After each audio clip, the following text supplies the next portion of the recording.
Go by Coop. Courtney Adger, if you want the real name. Native of Stowe Village, born and raised. Did 20 years down here. Locked down 20 years in Stowe Village. What else you want to know?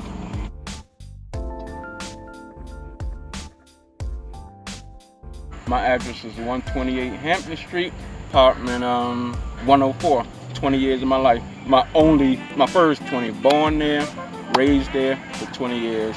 128 Hampton Street, apartment 104.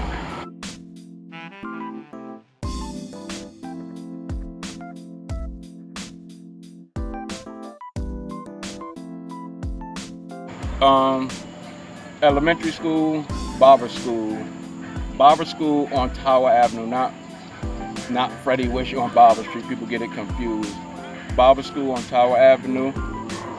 All my life, my whole 6 years or whatever. Then I went to middle school, Fox Middle, 7 and 8. Then I went to Weaver 4 years, graduated in 1986. Fox Middle, we catch the bus right here. Earl and Hampton, bus number 6, 7, and 8. At Earl and Hampton, that was for Fox Middle. We walked to Barber School. And for Weaver, we caught it down at the other end at Cleveland and Hampton. That was for Weaver 4 years. Okay. Normal day, as a kid, Yep. that was going to the center for me. Or the basketball court, depends on the time of the year. Between the basketball court, we saw the dynamics of how it was set up. The basketball court and the community center. Bumper pool, ping pong, like I said, Connect 4, just hanging out.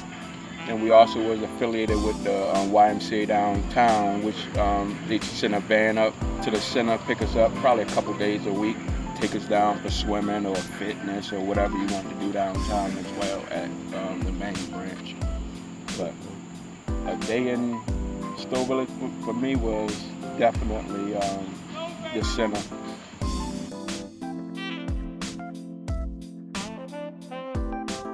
What was so special about the breezeways? Oh shit! That was a good one. You caught me off guard with that. The breezeways. The breezeways is where you caught the breeze. The breezeways were where you chilled when it was raining or snowy or whatever. The weather was bad. The breezeways is where everybody hung out.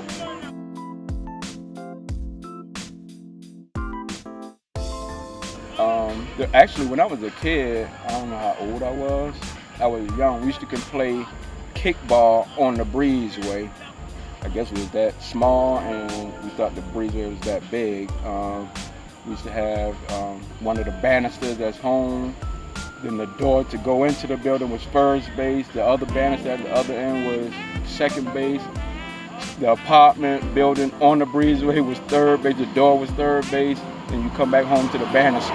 That was the breezeway.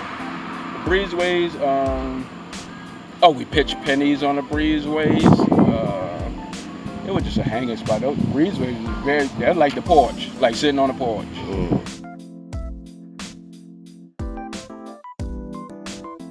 That was like the porch.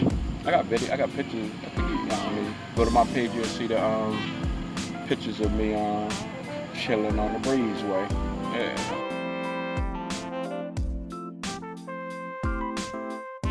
So does Stowe Village name have anything to do with Harriet Beecher Stowe? Yes. As far as historically?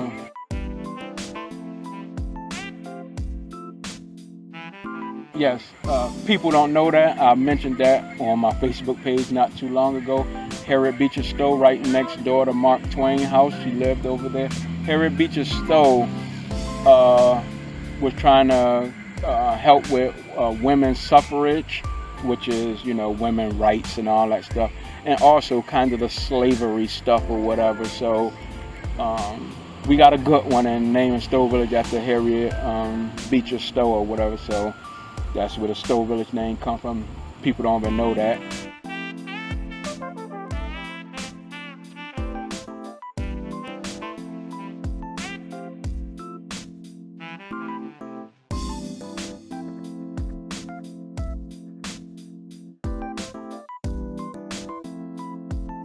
white people lived in Stowe Village, and then white people got sick of being in Stowe Village and got enough money, because they were probably immigrants or whatever, got enough money to move out of Stowe Village, and they started moving to Bloomfield and Windsor or whatever. So that opened up the projects here, and then they wanted to revitalize the downtown area, so they started moving the blacks from those tenements down on Belden Street and Sam Street and all that, and they offered them to move up here, and gave people vouchers or whatever to move to Stowe Village or whatever. So that's when you got a crowd of black people moving into the projects.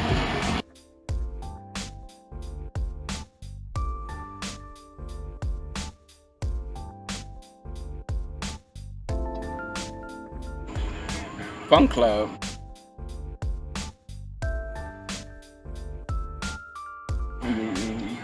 You was from the Ville, you was in Fun Club. You was a kid in Fun Club. By the Fun Right Club. after center. Right after center, like we could just walk out and we were the first one there, like yeah. All right, so tell me about Fun Club.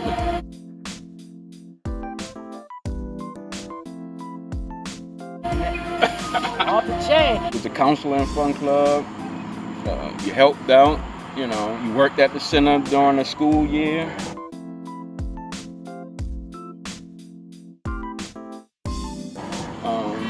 Fun Club, Batterson Beach, free lunch,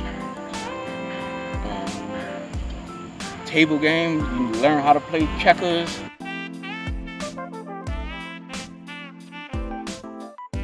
Bumper pool, all that. So, Fun Club.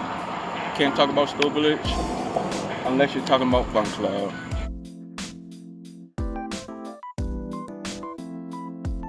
That, for me, I can talk about Bo.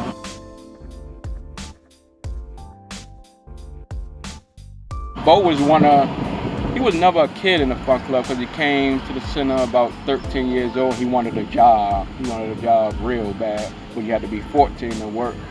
So I told him to hang around, and I'll give him a job next year. I don't know if he came in the fall or whatever, so by the time he turned 14, he was able to work.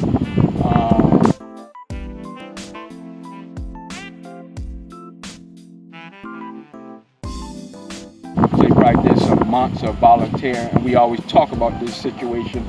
I used to give him the cheese. No, not with the cheese. I used to give him crackers and orange juice, or crackers and juice, to give to the kids, because we had snack or whatever.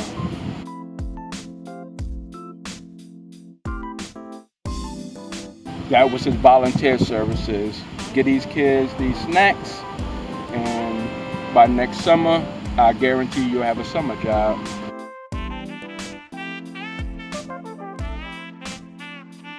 He did that. He got the summer job.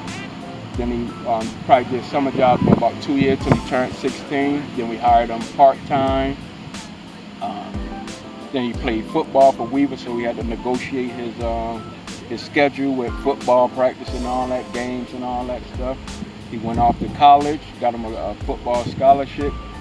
On school break from college, he came right back to the center and worked and did the trips and did the activities with the kids. So he was my biggest success story, but it's a lot of them.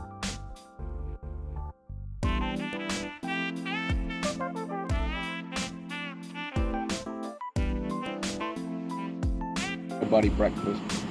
Fun Club was old and already established, but Buddy Breakfast was new. Mentoring program for boys.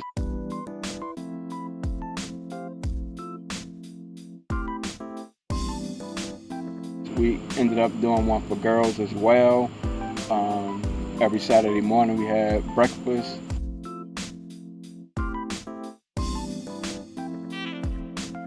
Sausage, eggs, and biscuits with orange juice.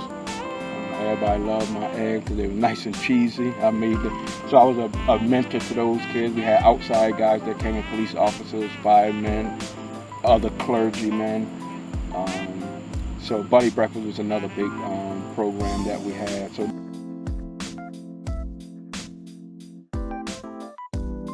buddy retreats. We took the girls on buddy retreats. I got pictures on Facebook about that.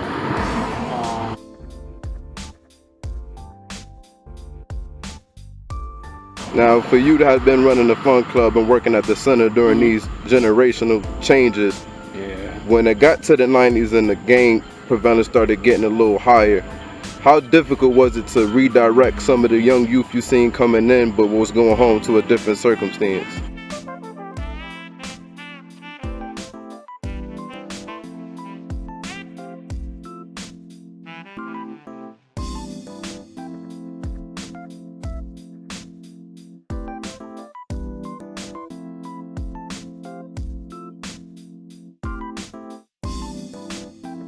That was hard. That was hard. Me and my partner, Big Bo, Rondell Tyson, it was tough because we always tell each other, yo, we got these kids for 4 hours. They got the other 20 hours with their family. So all we can do is try to have a huge impact on what we do with them while we got them. And, you know, hopefully what we instill in them carries over at home or whatever. They don't let, you know, outside influences, whether it's at home or outside on the streets, bother them. Be quiet, y'all. Faggot is quiet. English, it's language. Turn around, Ernest. Tell me you know better. You say punk and faggot.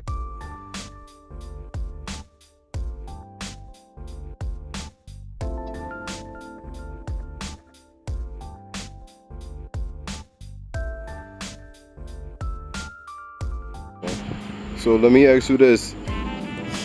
When it was all said and done, when it was time for Stowe Village to be knocked down, That was horrible. was it a time of relief or a time of sorrow?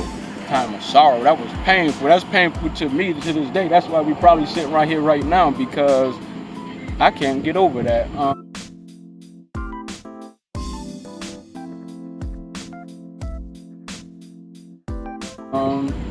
As much as it was craziness or whatever,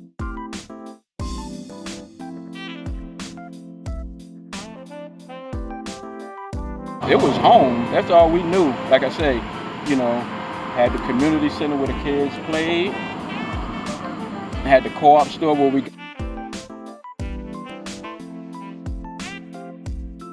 got as much as we could. I think we could get milk and bread or whatever, unless you ended up going up to Bob Street to Blanchard's or something like that. Newspaper. We had the candy trucks and stuff, the hot dog trucks, the food trucks or whatever. The newspaper, the mail center or whatever. Everybody got their mail in one central spot. Then they had social services. You need to get your WIC stuff, your government cheese. All that was right here in Stowe Village. So it wasn't a bad thing. It wasn't a good thing. It was what it was, and we didn't know no difference, and we were fine with that.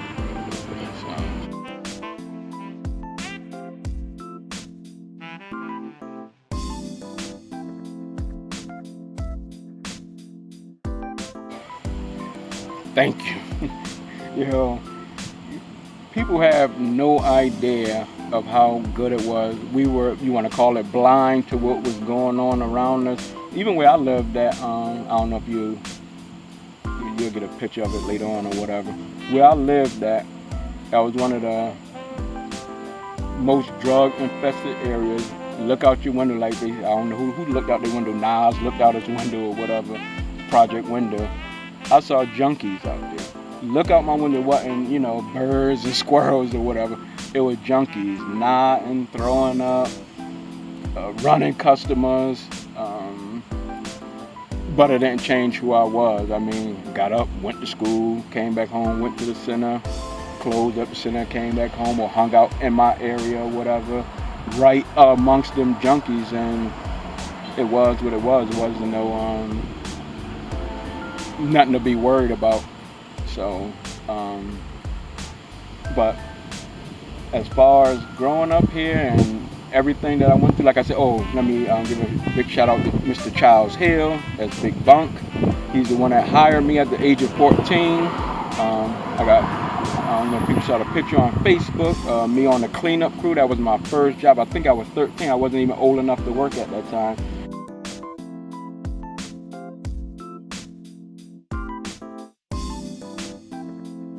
but he wanted to give me something to do, so he put me on the cleanup crew. Somehow funneled money, that's a whole nother story, somehow funneled money to me to get paid every week with the regular guys that was on the cleanup crew. So at the age of 13, I was working on the cleanup crew. Gave me my first job. Then the next year I got into Fun Club for a couple years. Then I don't know if I was 18 or 16, that's when I started working part-time at the center. And I actually did 22 years with the YMCA because of Mr. Charles Hill, Big Bunk, and that's who get the biggest praise.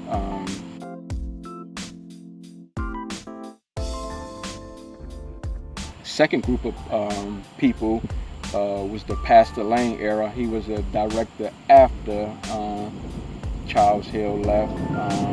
Pastor Lane and Bo and Marlo and Hilbert and Tyrone Hodges, Allen Hodges we call him. That was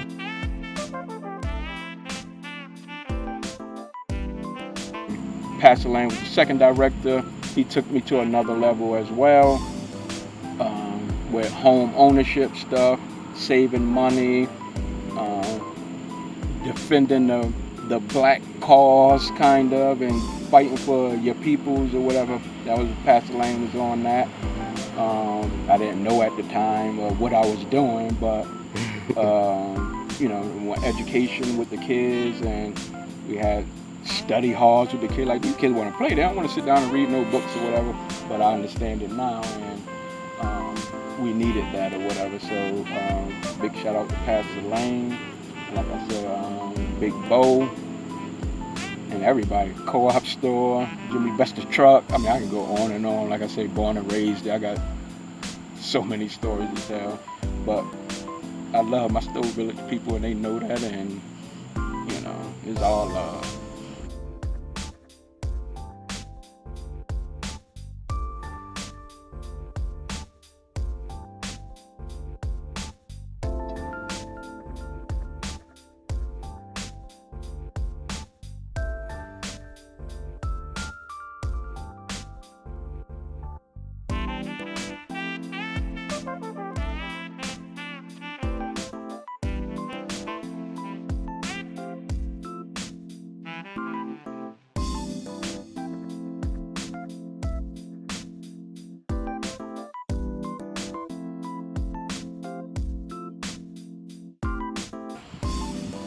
That's a gift and a curse. I'll tell you my theory, and some people try to back it up. Some people try to debunk it. Some people will back it up.